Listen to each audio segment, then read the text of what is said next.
Oi, tudo bem com vocês? Meu nome é Catarina e esse vídeo é mais um da série Retrospectiva 2025. E dessa vez eu estava assistindo esse vídeo lá no canal Ler Antes de Morrer da Isabela Lubrano, que tinha um título chamado Melhores Lançamentos Literários do Ano. Gostei muito do vídeo dela, amei a ideia e por isso eu estou replicando aqui no canal também. E aí eu já quero fazer o primeiro disclaimer de que os livros que eu vou falar aqui não são com base em todos os lançamentos do ano, porque eu não li todos os lançamentos do ano. Esse recorte foi feito com base exclusivamente nos livros que eu li. E aí, com base na minha opinião e minha experiência de leitura, coloco eles aqui como melhores do ano. E vamos lá. Digamos que o terceiro lugar dos meus melhores lançamentos literários do ano foi o livro A Fábrica, da Hiroko Oyamada. Inclusive, esse é o terceiro vídeo mais visto aqui no meu canal. E eu fico muito feliz com isso, porque esse livro eu conheci porque na época, se você estava aqui no Brasil no começo do ano, acho que na perto ali da metade do ano, você passou pelo surto de ruptura. Eu passei, eu fiquei obcecada por ruptura, por essa temática, né, de alienação do trabalho, de como as pessoas fazem para desconectar do trabalho e não sei o que. Eu estava obcecada por essa temática. E aí, dentro dessa temática, eu estava procurando livros que falassem sobre isso e me surgiu a sugestão de A Fábrica.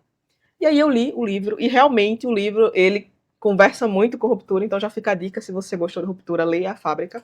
E basicamente é o seguinte: o livro é sobre uma fábrica, sem surpreendendo zero pessoas, que não se sabe qual é o produto que essa fábrica faz, mas se sabe que essa fábrica ela é grande e que muitas pessoas da região trabalham lá.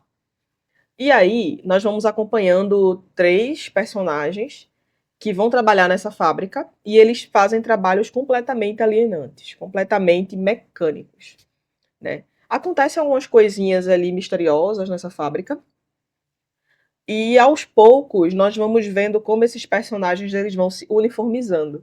Então, no começo eles trabalham com funções diferentes, eles são pessoas diferentes, mas ao longo dos capítulos nós vamos vendo que eles vão se tornando cada vez mais parecidos, a tal ponto da gente até confundir assim quem é que está falando de quem está falando do quê, né? Então, é um livro realmente muito interessante, é um livro meio assim, fantástico, satírico, mágico até em alguns aspectos, porque acontecem, né, algumas coisas meio misteriosas ali.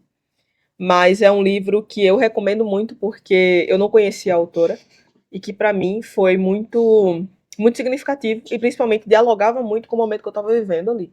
Então, A Fábrica para mim é uma medalha de bronze ali, terceiro lugar, fácil. A medalha de prata, eu fiquei muito em dúvida quem eu colocaria nesse pódio, porque assim, esse foi o ano do Michel Alcoforado.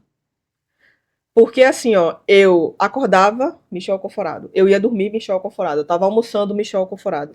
Ou ele estava falando em algum podcast como entrevistado, ou ele mesmo estava falando no seu próprio podcast, que chama Tudo é Culpa da Cultura. Ou eu estava vendo reportagens com ele, ou eu estava aqui navegando nessa distinta plataforma e estava vendo vídeos com ele. Então, assim, foi um surto de Michel Alcoforado esse ano. Particularmente, fico muito feliz porque ele é antropólogo e não sei se você sabe, mas eu sou cientista social de formação. E ele é um antropólogo do Rio de Janeiro. E ele estuda nada mais, nada menos do que os endinheirados brasileiros. Então, sim, gente, eu caí no hype, comprei o livro, li, estou para fazer resenha e trazer aqui para vocês. E o que é que esse livro tem de tão legal? Porque tem uma coisa que brasileiro gosta muito de falar como elogio, né? Que é assim, você é rico, fulano é rico, não sei o quê. E ao mesmo tempo, chamar alguém de pobre é um xingamento, né? Então, é uma coisa negativa, uma coisa pejorativa. E aqui, basicamente, o Michel Alcoforado, ele vai tentar identificar quem são os ricos, como é que eles vivem, o que é que eles fazem, como é o dia a dia deles, qual é o estilo de vida, quem é que pode dizer que realmente é rico? Se é que alguém é rico, porque a riqueza é sempre relativa a alguma coisa. Então, fulano é rico, mas o outro tem mais dinheiro, portanto, ou o outro tem mais patrimônio, ou o outro tem mais alguma coisa, então o outro é mais rico, então sempre mais rico é o outro, nunca o fulano. E aí, é, esse livro aqui é basicamente o Michel Conforado falando sobre essa pesquisa dele que durou aí mais de uma década. E a dificuldade dele de adentrar nesse mundo dos endinheirados. Porque como é que ele, um homem de classe média, antropólogo, iria se infiltrar ali sem que ele fosse identificado barra julgado, sabe? Como é que ele faria com que as pessoas conversassem com ele? Então, aqui nesse livro ele retrata muitas dificuldades que ele teve para conseguir chegar nessas pessoas e até para conseguir entender e dominar regras não escritas. Regras que são tão sutis que você precisa realmente ter um olhar muito apurado para conseguir identificar, né? É muito o que é não dito, é muito do que está ali pairando no ar, mas que não é de cara revelado. Então, esse livro aqui é basicamente para nos ajudar, nós pobres mortais, a entender um pouco assim como é essa elite brasileira, né? Como é que é além das novelas da Globo, né, gente? Então, assim, é uma elite real e, enfim, tanto a elite tradicional quanto os novos ricos, né? Então, esse é um livro que realmente ele é muito interessante. Ele é muito curto, né? Ele tem um pouquinho mais de 200 páginas. Ele é um livro de teoria social, ele não é um livro de ficção, mas ele mistura, né, algumas coisinhas assim, algumas fofocas, algumas histórias aqui que o Michel conta. E o que eu acho mais legal desse livro é que ele traz a informação, tem um rigor científico, tem uma metodologia de pesquisa, mas sem pesar, sabe? De uma maneira leve, de uma maneira até divertida. Então, se você tem aí vontade de ler alguma coisa de teoria social, ou até realmente tem uma curiosidade, né, para saber o que é que os ricos fazem, qual é o estilo de vida, porque eu tinha muito essa curiosidade. Por exemplo, eu pensava assim, mas como é que pode? Uma pessoa acorda e ela simplesmente faz o quê? O dia inteiro dela, sabe? Ela simplesmente faz o quê? Vai na academia, aí vai no spa, aí, enfim, gasta dinheiro. Tá, mas e aí, que mais? Né? E aí ele vai contando aqui, né, que os ricos, eles têm muitos projetos. Né? A ideia é você ser um desocupado ocupado, né? Porque vadiagem é uma coisa negativa. Então, o rico não quer ser visto como um vadio, né? Ele quer ser visto como alguém que ocupa bem o seu tempo. Mas e ocupa com o quê?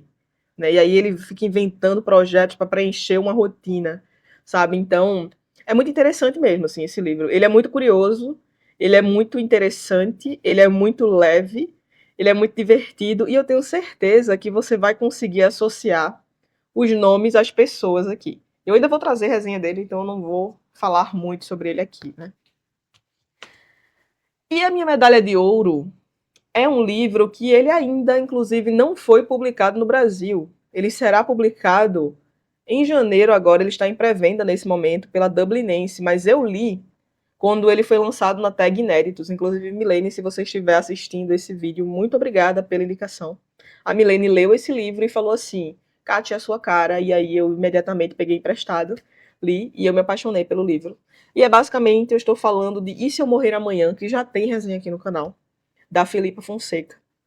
E esse livro ele vai falar sobre a Helena, que é uma viúva, ali dos seus 80 anos, ou perto dos 80, e que ela leva uma vida, digamos assim, bem livre, barra alternativa, e que os filhos não conhecem. Então, basicamente, os filhos pensam que ela é uma senhora que, enfim, que vai tomar café da tarde com as amigas, que faz crochê. Só que nada disso, né? Na verdade, a Helena, ela tem amantes, ela tem namorados, ela tem uma vida sexual ativa e ela é muito interessada pela vida, sabe? Esse é o ponto que mais me tocou, assim, sabe? É meio que é uma mulher que ela até pelo tempo que ela viveu, né, pela época que ela viveu, ela, enfim, ela sofreu muito com o patriarcado, com um casamento que não era bom. Então ela meio que, durante, né, grande parte da vida, se submeteu ao papel que cabia à mulher. E aí, quando ela ficou viúva, foi que ela percebeu que, cara, ela não tinha que seguir esse script, ela podia viver uma vida que ela quisesse viver. E aí, a partir disso, né, ela vai se descobrindo mesmo, assim, se descobrindo na terceira idade, e isso é muito bonito. Ao longo do livro, ela vai construindo uma relação de amizade muito bonita também com a sua neta, a Mafalda, e elas vão ali crescendo juntas, né? Então, é um livro que ele fala sobre a vida sexual na terceira idade, fala sobre essa quebra de estereótipos, nessa quebra de expectativas, só que de uma maneira muito leve, de uma maneira muito divertida, de uma maneira muito respeitosa. Então é um livro que eu amei ter lido, que realmente ele conversou muito comigo e que eu recomendo que vocês leiam agora, né, que ele vai sair pela Dublinense. Então, para o vídeo de hoje, esse foi o meu top 3 melhores lançamentos literários do ano. E eu fiquei muito feliz, espero que 2026 me traga também melhores lançamentos literários do ano, que inclusive eu leia muito mais livros do ano, né? Porque eu sou uma pessoa que eu não costumo ler lançamento. Então eu esse ano rompi um pouco com esse padrão. Mas esse é o vídeo de hoje.